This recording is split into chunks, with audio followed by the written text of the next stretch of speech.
Le jour, elle est une nourrice obéissante. Mais la nuit venue, dans la maison de ses employeurs, elle a creusé un immense sous-sol secret pour y cacher son fils. Lorsque les maîtres sont présents, son fils reste sagement enfermé dans la cave. Mais dès qu'il s'absente, il se met à rôder avec arrogance dans la maison. Il dort dans le lit des maîtres, vole en cachette les affaires de la maîtresse de maison, et va jusqu'à nourrir des pensées inavouables envers leur fille. Il se persuade qu'il devrait devenir leur gendre. La mère interrompt aussitôt ses idées folles, lui rappelle sa véritable condition, et lui dit d'apprendre la gratitude, de trouver vite un travail, afin de remercier cette riche famille qui les héberge. Mais le fils, gâté et rebelle, refuse de l'écouter. Il devient même plus audacieux. Il ose sortir en douce même quand les maîtres sont là, et épie souvent la maîtresse de maison. Heureusement, la mère le surprend toujours à temps pour l'arrêter. Mais le fils se plaint, en 20 ans, il n'a jamais touché la main d'une femme. Alors pourquoi lui interdire de simplement regarder? La mère tente patiemment de lui expliquer qu'il ne doit pas nuire à leur bienfaiteur, mais lui rétorque qu'il vit depuis toujours comme un rat dans un trou, pensant à toutes les humiliations subies avec elle depuis son enfance. La mère, rongée par la culpabilité, cesse de le blâmer. Elle se contente de lui rappeler que, s'il est découvert, il ira en prison. Elle croit qu'il se tiendra tranquille, mais il devient au contraire plus effronté. Il s'allonge sur le lit de la fille du milliardaire, mange ses sucettes entamées, et vole des objets dans la chambre de la maîtresse de maison. La mère, désespérée, ne peut que secouer la tête en silence. Un jour, l'épouse du riche découvre que certains de ses vêtements ont disparu. Elle convoque aussitôt la nourrice pour s'expliquer. Celle-ci n'a pas le temps de répondre, que la fille du maître pousse un cri depuis sa chambre. La mère accourt et découvre son fils caché sous le lit de la jeune fille. Elle croit qu'il a été découvert, mais la jeune fille s'indigne seulement de trouver une pile de mouchoirs usagés dans sa corbeille.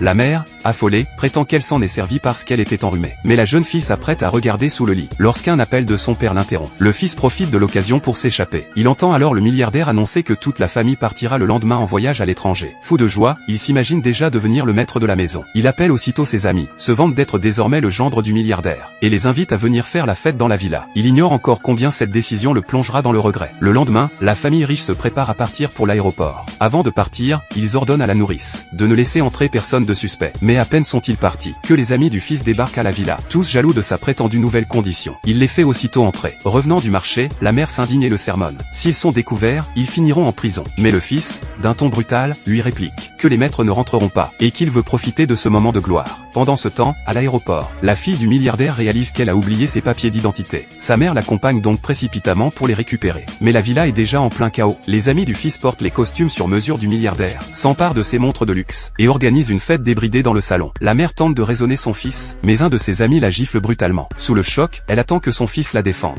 Au contraire, il approuve et déclare hypocritement qu'une servante désobéissante mérite d'être frappée. Puis il se remet à chanter et danser avec eux. Ils ignorent qu'ils vont payer très cher leurs excès, car la maîtresse de maison et sa fille sont déjà revenus à la villa.